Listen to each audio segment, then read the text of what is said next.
to a fire chief, Kuching? He said, no, I fire chief all of Sarawak. Cool. He said, this one from Kuching, this one from Bintulu, this one from Miri, this So how one many from dogs Sifu. they bring? No dog. They only got one dog. Only one. So then he said, this guy here, he said, he just come back from UK, 10 days, dog handler. We pay £250,000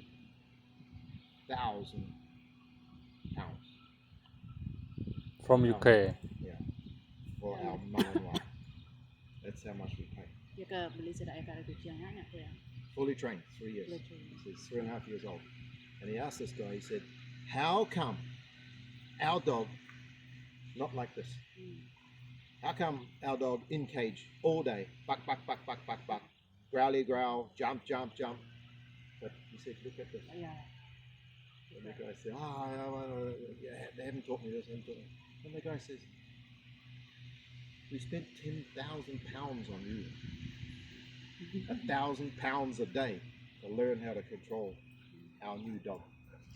But he said, here I see exactly the same dog here, way beyond what our dog is. And he asked me, how you do this? I said, well, first you have to understand the psychology. Second, you have to bond with the dog.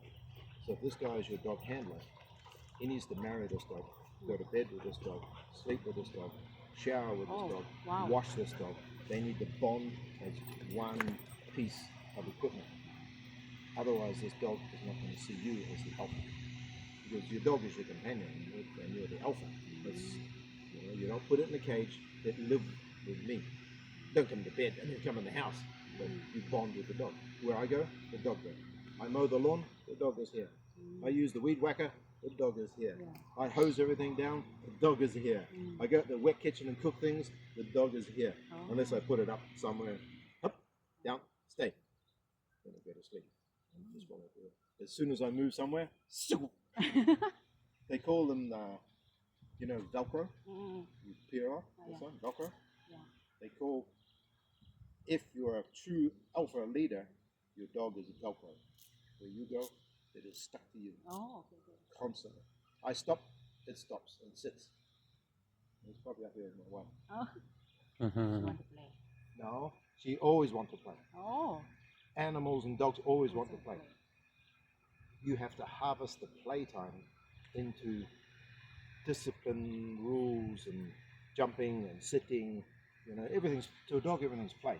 They're not humans. They don't understand languages, and they don't understand work, play, rest. They're not like us. They don't have that understanding. For them, it's food, eat as fast as they can. My wife cuts these things up and mixes. I said, she's a dog. She eat live chickens, live rabbits, cats, rip the guts out of something and eat it.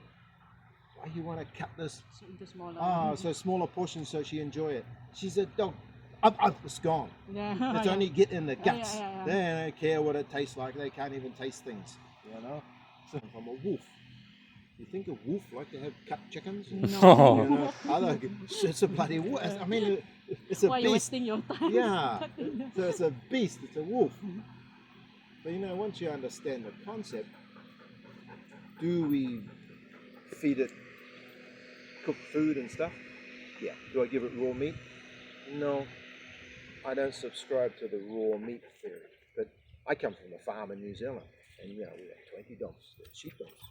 So we don't cook anything for bloody sheepdog. We just cut a piece of meat, throw it there, and they only get fed once a day if they're lucky. Hunk of meat with fur and hair and lamb's wool on it, and guts. That's just what they eat. But this is a family pet, so she eat what we eat. There are no scraps in our house, so whatever we don't eat in the evening, give to her. The only thing we don't give her is pick out the chilies, don't give her onions. She eat everything. She eat everything. Everything. There's nothing she don't eat. And I mean nothing. Wheat bix, cornflakes, toast, jam, croissants, bagel, collard meat.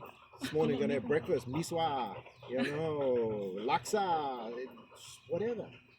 So if you bring your dog up well and introduce it to all these foods, yeah, she would just eat what we eat. And people always ask me what I feed her. I say, what I eat. You know? I eat what she eats. Would you eat the shit you give your dog? That's always my question. You know, what do you feed your dog? Oh, kibbles, dog food in a tin, some shit in a packet. Yeah. Would you eat that? No. Why won't you give me all of your doggy here? You know, that's always my question. Oh. I said, I'm not going to tell you what to feed your dog. It's your dog. But you're not prepared to eat it, but you're prepared to feed it to your dog. I don't subscribe to that theory. I subscribe to the theory that it's good enough for me, it's good enough for her. I just bought a food dryer dehydrator the other day, because so now we dehydrate all sorts of things.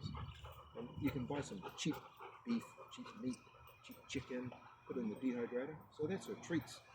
She eats this hunk of meat, and it'll take her about 5 minutes to chew like a piece of wood. You know, but that's a treat for her. She likes this here. Dried potato, dried sweet potatoes. Because I saw many dogs, they buy raw meat, fresh raw meat, very expensive one, give the dog. Oh yeah, I know. I saw many of them, and then buy the chicken liver, Yes. also give the. We give chicken liver and chicken hearts because it's quite cheap. Oh. 6 ringgit a kilo. But we mix that with mince or whatever. A lot of vegetables. You just fry it, just cook it up. Let's see. She gets a big lot of rice. So with the rice, we just put in a whole bunch of veggies, cauliflower, pumpkin, you know, broccoli, whatever. Potato, and you just mix it all up. So she's almost vegetarian. The meat we buy now is at CCK. They've got these big blocks of, I guess you call it minced meat, but it's all the offcuts and scraps and stuff. They put it through a mincer, it's a big block, and that's fine. It's 6 ringgit a kilo. Yeah. So we get 10 ringgit, 5 kilos. Just comes in a square whack like that. So then you bring it home, stick it in the wok, and then just stir fry it, and then just throw all the stuff in there. You know, so you end up with a big wok full of minced meat, all sorts of shit in it. And then put it in a container, small containers, and then you put it in the fridge. Others you freeze, and then you add a few scoops of that, probably 20% of that product to the rice product. Oh. So the rice has got all the veggies and all the stuff in it, so mostly rice, and then you add this meat, which is also full of veggies and beans. And then on top of that, once a day, well, she only gets fed once a day, there's like cracked raw egg. Raw egg. And then she gets one frozen chicken's foot. Wow. Because she likes the chicken's foot. Do you cook the chicken? My wife takes care of that. So thank you. Thank you. Oh, you're welcome. See you again tomorrow. Yeah, you'll see us again. Okay, thank you. Welcome. So you know tomorrow you'll be able to